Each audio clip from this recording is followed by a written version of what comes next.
Flashbang.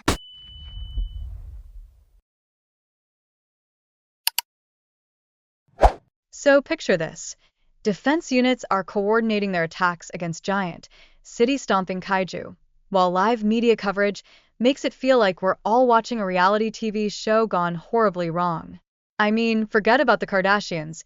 This is real drama with actual buildings crumbling. This spectacle not only keeps the adrenaline junkies at home glued to their couches, but also showcases just how much these monstrous threats impact society. Who knew the apocalypse could be so entertaining? Now enter Kafka, the unsung hero of disaster management. Picture him as the cleanup crew member, kind of like the janitor who just wants to keep things tidy after others have turned the place into a circus.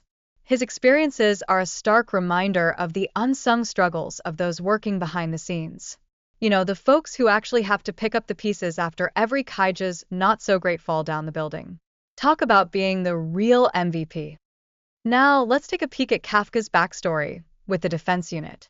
It's a tale of dreams and disappointments, kind of like my latest attempt to become a TikTok influencer. His heart-to-heart with Reno reveals that recruitment policies are shifting thanks to demographic changes in Japan. It's like they decided to mix up the talent pool because why not? New faces, new stories, and hopefully better luck.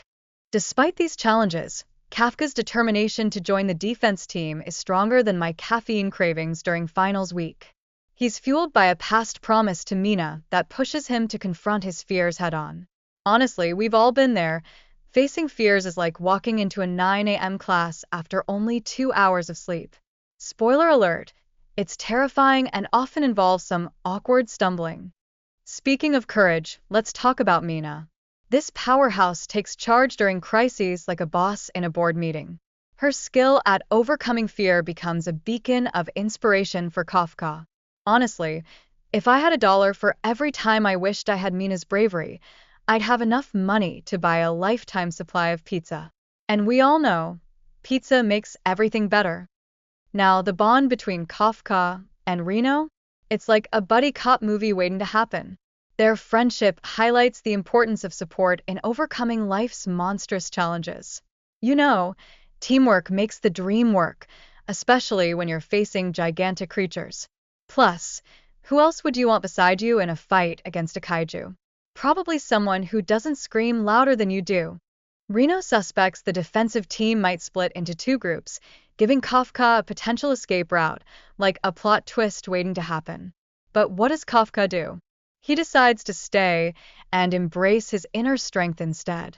I mean, how often do we get a chance to embrace our own strength and not just that half-eaten pizza slice in our fridge? Meanwhile, the elusive beast number 8 is causing public concern like a bad smell that just won't go away. This complicates Kafka's journey to acceptance and adds a sprinkle of chaos to an already chaotic life. It's almost as if the universe is saying, "You think you have it tough? Hold my beer while I throw a monster your way." Kafka's past failures and selection tests loom over him like an ominous cloud. He's determined to succeed this time, but with age comes pressure, making it feel like it's his last shot. I mean, at this point, it's like the last season of a sitcom. Everyone's praying for a happy ending before it's off the air. The competition? It's divided into physical and skill tests, because why just test one when you can test both? It's a real-life Hunger Games situation, minus the deadly stakes, and with way more sweat. Kafka is laser-focused on impressing Mina, because let's be honest, nothing says, "Look at me," like doing push-ups while trying not to faint. So Reno and others are showcasing their abilities, but Kafka's score is so low it could almost qualify as a new Olympic sport, low scoring. This raises some serious doubts about his future in the competition, like asking yourself if you really did study enough for that last exam. It's an emotional roller coaster. Hang on tight. However, Kafka's showing resilience like a rubber band in a fight against a train. He uses past experiences to tackle the monstrous challenges ahead, proving that quick thinking is crucial for survival and success. It's like when you finally remember the answer to an exam question 5 minutes after you turn in your paper. Never give up, folks. So, picture this. Kaka, with a leg that looks like someone used it as a piñata, decides to soldier on. Now that's the spirit of perseverance. His struggle is like a motivational poster come to life, emphasizing how we can all overcome adversity, even if it means hopping a little. And then we have the dynamic duo, Kafka and Reno, basically the Batman and Robin of teamwork. Their collaboration shines brighter than my future after finals, showcasing that when allies come together, they can tackle challenges as if they're fighting over the last slice of pizza. Now, let's talk about Kakuru, who is like the superhero of combat efficiency. Her skills keep contestant injuries so low, it's almost a miracle. I mean, with her leading the charge, Japan's defense could probably take on a bear with a toothpick and still come out on top. Kakuru also has a backstory that reads like a Shakespearean tragedy. Remembering her childhood successes overshadowed by her dad's silent treatment makes her quest for perfection seem relatable to anyone who's been at the family dinner table during Thanksgiving. This pressure drives her during battle, just like my coffee addiction drives my all-nighters. Then there's Kapka going full monster mode. His transformation reveals unexpected traits, like a surprise party, but with a lot more roaring and a lot less cake. His emotional plea to Kakuru about fear of judgment is relatable. I mean, who hasn't felt like a monster after a bad haircut? As the dust settles after the battles, the team realizes they need to dig deep into investigations. It's like doing a group project, but without the ability to select the good members. Sashiro notices links between past events and their current challenges, proving that history can be as useful as that old textbook you haven't touched since freshman year. Amidst all this chaos, Kakuru's journey showcases her struggle with personal fears while trying to become the next superhero. Her dedication to protecting others is inspiring, like that moment when you actually decide to protect your last slice of pizza from your friends. Meanwhile, Kapka's determination to fight alongside Mina is like a motivational poster for ambition and teamwork. His journey proves that sometimes setbacks can be the best teachers, kind of like that awful exam that taught you never to underestimate an all-night. Now, let's shine a spotlight on Mina, the motivating leader. She's here to inspire everyone to stand tall against challenges, like a human shield for positivity. Her vision of a united front is like trying to group together all your friends for a late-night study session. Everyone's worried about their individual grades, but also about their snacks. Sashiro's role as a mentor to Kapka is like a rite of passage for developing unique talents. It's like when your professor hands you a project and suddenly you find out you're a genius, or at least that's what you tell yourself while scrambling to put it all together. And how about Reno?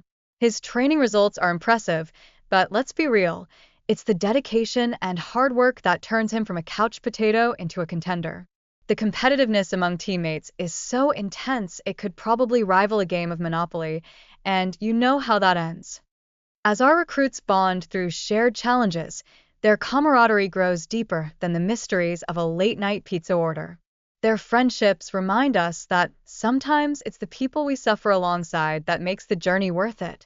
Kapka's nostalgia-filled stroll down memory lane with Mina turns into a jealousy-fueled drama akin to a soap opera. Yet, sharing those past experiences helps strengthen their friendships and enhances team dynamics, because nothing says team bonding quite like a little friendly envy. As the new recruits endure rigorous training, they're not just building muscle, but also learning discipline. Their shared experiences in training creates an unwavering sense of unity, as if they've all decided to run a marathon at 4 a.m. together for fun. Who needs sleep anyway? With a monstrous menace lurking around, the team gears up for their first mission. Mina's leadership and strategic planning are as crucial as knowing where the exit is in a crowded lecture hall, especially in this dangerous situation. Go team! As rookie and veteran dynamics play out, the pressure to perform feels like taking an exam in a language you just learned yesterday. Kapka is eager to prove himself amid scrutiny, adding some serious spice to the mix. Who doesn't love a little dramatic tension in the air? Kapka's knowledge of monster anatomy becomes vital. He's like the guy in class who actually read the textbook and knows all the answers. His insights about weaknesses show how important strategy is in battle, making him the poster boy for smart is the new strong. Lastly, the contrast between Sashiro's combat skills and Kapka's reveals the diverse talents within the team. Their collaboration is essential in tackling those pesky monsters, proving that teamwork makes the dream work and that we're definitely better together than alone. Just like when you have a group study session, even if one of you just ends up binge-watching Netflix. So, picture this. Reno and Iharu kick off their epic journey looking like they just pulled an all-nighter cramming for finals. But hey, they're pumped. Their mission? To bulk up their skills and maybe lift a few weights along the way. And let me tell you, Reno isn't just flexing, his talents are getting noticed like the student who brings snacks to class. But wait. Just when you think their battle is going to be a walk in the park, they bump into a monster that's not just any monster. This guy's got skills that would make a ninja jealous. Suddenly, Reno and Iharu are playing a game of life and death, where teamwork is the secret sauce they need to survive this intense showdown. Think of it as group project dynamics, but with way more at stake, like, your life. Now, here's where things get spicy.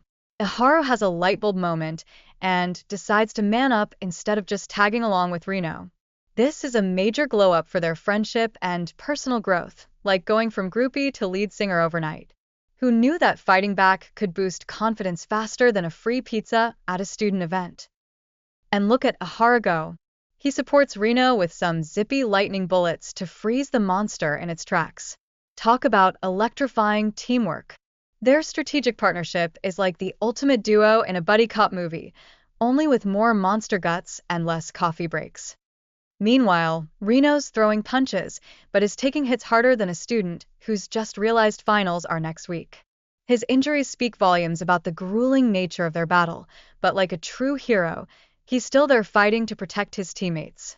It's like trying to study for a test while battling a cold. You just can't let your buddies down.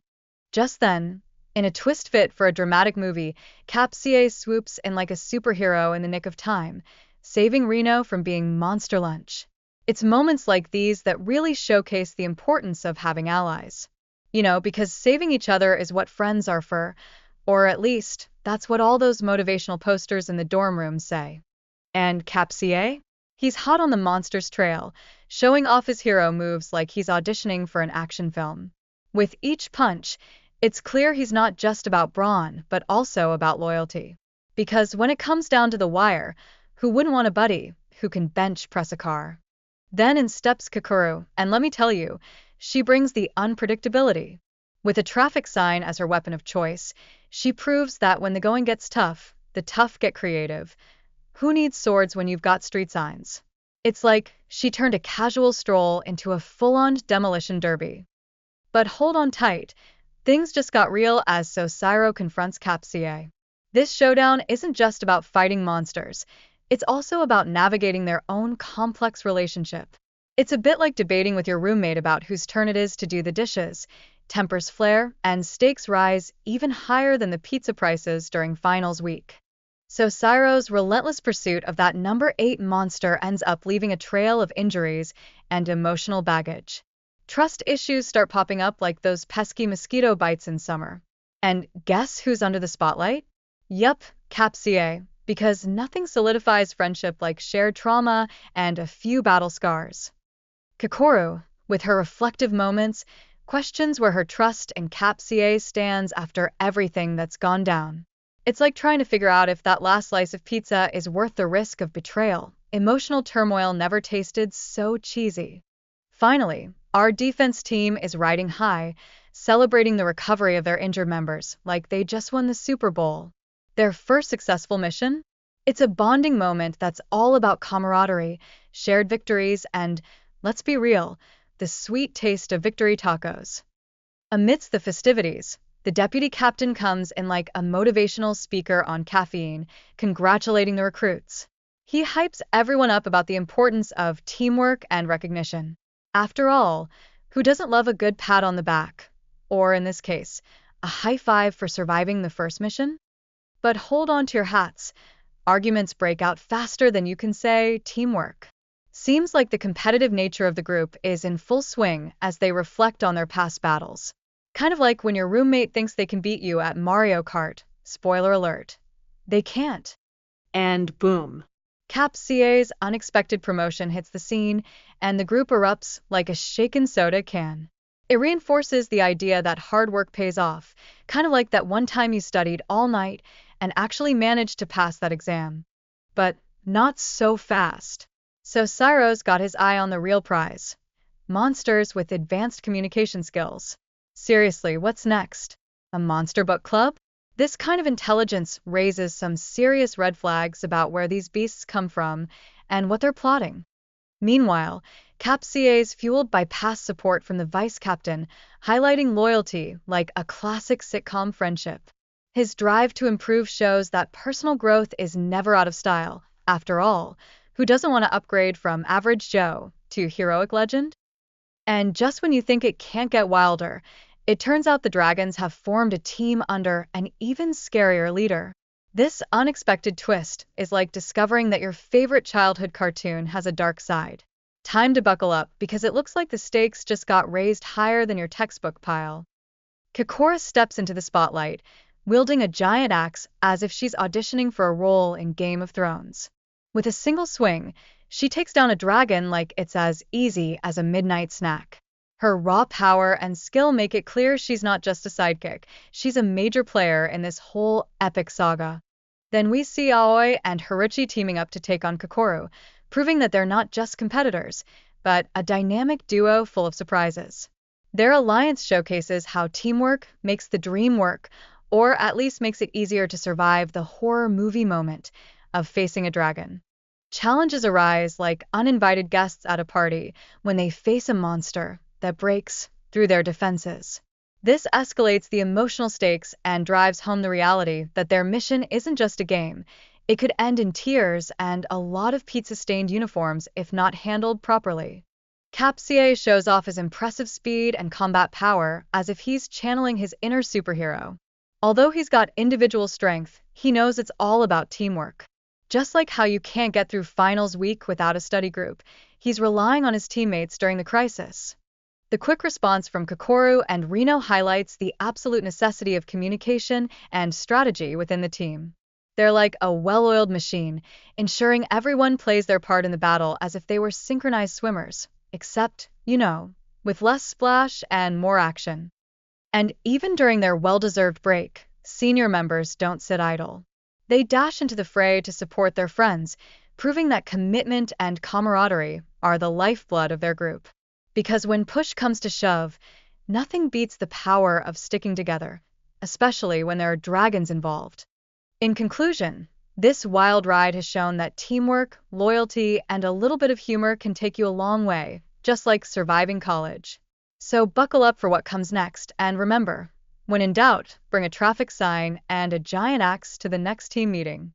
So Cyro's tactical approach is like the ultimate magic trick, creating distractions before delivering a finishing blow to the monster's core, leaving everyone wondering where the monster disappeared to.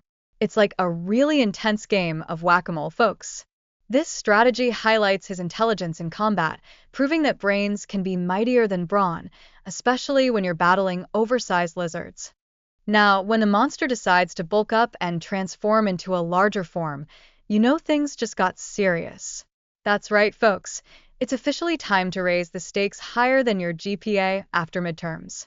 This transformation cranks up the threat level, making Cyro's job a whole lot trickier than securing the last slice of pizza at a frat party. So Cyro grapples with his suit's combat power, like trying to find the right settings on a new microwave. And let's not forget the doubts from his dad about his swordsmanship. Talk about a family dynamic. His struggles reflect the everyday challenges of adapting to a changing world, making him more relatable than a 2 a.m. snack run. But wait, Cyro's determination takes a turbo boost thanks to Captain Mina's unwavering trust in him. That's right, folks, nothing like a little confidence to fuel your will to fight ferociously against formidable foes. He's on a mission to protect the base at all costs, because, let's be honest, no one wants to explain to their roommates why their home has turned into a monster battleground. Captain Mina knows teamwork makes the dream work, especially when battling giant monsters with a vendetta. She proves to be the ultimate coach, coordinating attacks with Cyro and the rest of the team like a seasoned conductor orchestrating a symphony of chaos. If only she could coordinate my sleep schedule too. The fight serves up a buffet of challenges for the team, including the monster's speedy recovery. Talk about a monster with great health insurance. And so Cyro's weakened state? It's like trying to pass a final exam while running a marathon. This all emphasizes the need for resilience and collaboration. After all, there's no I in team, but there might be one in isn't this stressful? Now, let's talk about the bomb. Its explosive power was compared to a nuclear explosion. Imagine everyone's faces turning pale faster than when you realize you didn't do the reading for class. So Cyro feared the aftermath would look like a bad science experiment gone wrong, where everyone evaporates faster than a pizza slice at a midnight study session. After shoving the bomb away, Kafka became the unsung hero of the day by sacrificing himself for the team. What a brave move. But it also led to his capture, leaving everyone questioning if he'd ever return or if he'd been sent to monster prison for his crimes against humanity. Stay tuned for his potential escape story next season, right? Kafka's transformation into monster number 8 has his teammates feeling a whirlwind of emotions. It's like discovering that your best friend is actually a secret agent. So Cyro, initially skeptical, learns to appreciate Kafka, proving that looks can be deceiving, especially when someone is part monster. The emotional bond between Mina and Capca is as strong as a double-shot espresso during finals week, illustrating just how personal connections can sway decisions in high-stakes situations. A reminder for all of us that a little heart can go a long way, and sometimes it's the friendships that save the day.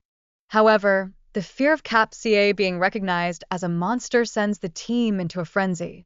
It's a classic case of who trusts who when betrayal lurks around the corner. Talk about societal implications. Mistrust among allies is just as terrifying as your professor catching you snoozing in class. Mina's mission to gather evidence for Capca's defense reflects the team's commitment to justice, even when the odds seem stacked against him like a towering pile of homework. She's proving that sometimes, even when you're up against overwhelming evidence, standing up for what's right is worth the fight. Kakora's anxiety over her father's intentions towards Kafka showcases how personal stakes can spiral out of control in battle scenarios. It's like trying to decipher the plot of a complicated movie while juggling snacks. Her concern adds a whole new layer of emotional turmoil. Way to crank up the drama. Now, Commander Yu enters the scene with some high-tech battle gear crafted from monster cells. It's like if Iron Man and Monster Hunter had a baby. This upgrade pushes his combat capabilities to astronomical levels, making him a formidable opponent against Kafka. Who knew battling monsters involved so much gadgetry? Kafka's struggle with his monstrous identity raises some heavy questions about who we really are underneath all that fur and scales. It's an internal conflict that's more intense than final exam week, as he fights against both external threats and the demons in his mind. Talk about a two-for-one deal. Kakora's worry for her father's safety adds emotional weight to the battle, perfectly highlighting how personal stakes can affect the overall conflict. Her unwavering belief in Capca shines brighter than the fluorescent lights at the library when you're trying to study at 2 a.m., reinforcing the theme of hope amidst despair. Always wisdom about judging individuals based on their actions rather than backgrounds feels like a profound revelation in college, where we often judge others based on their caffeine consumption. This theme of redemption and understanding looms large, shaping character development like a beautifully crafted thesis that received an A+. The transformation of Capca into a monster only deepens the questions about identity and humanity during crises. His fight to reclaim his humanity hits harder than the realization that the final exam is tomorrow. It's like he's battling on two fronts, the external monsters and the internal struggle of who he really is. Mina's passionate defense of Kafka shows us the importance of recognizing individuals for their contributions, no matter how monstrous they might seem. It's a reminder that everyone deserves a second chance, especially if they've got a knack for saving the day, even if it means turning into a giant lizard at times. The decision to keep Kafka alive is like holding on to that last piece of pie at a party. Sometimes you just have to hang on to your resources in the face of growing threats. His unique abilities are now pivotal to the team's survival, proving that you don't always know when your weirdest friend will come in handy. The personal loss the commander-in-chief experiences adds a layer of emotion to their strategies. It illustrates how past tragedies shape current decisions against monsters. It's like that time you tried to witness your friend tackle their own heartbreak by adopting a dozen cats. Every decision has a backstory. Mina's uplifting news about Kafka revitalizes the team's morale, sparking a renewed sense of hope akin to discovering extra credit on your syllabus. Everyone feels like a united front, rallying to support Kafka because let's face it, nothing brings people together like a common monster-fighting goal. Kakoru and Reno's determination to become stronger is like announcing you're going to the gym after finals week. Everyone knows it's good for you, but only time will tell. Their resolve emphasizes the importance of teamwork, because in the end, having each other's backs is what makes the whole battle worth fighting. And just when you thought things couldn't get more unpredictable, here comes Monster Number 9, absorbing human knowledge like it's a binge-worthy Netflix series, chess strategies included. This signals a potential threat that highlights the ongoing challenges the team may face. So buckle up, college friends. This ride is far from over.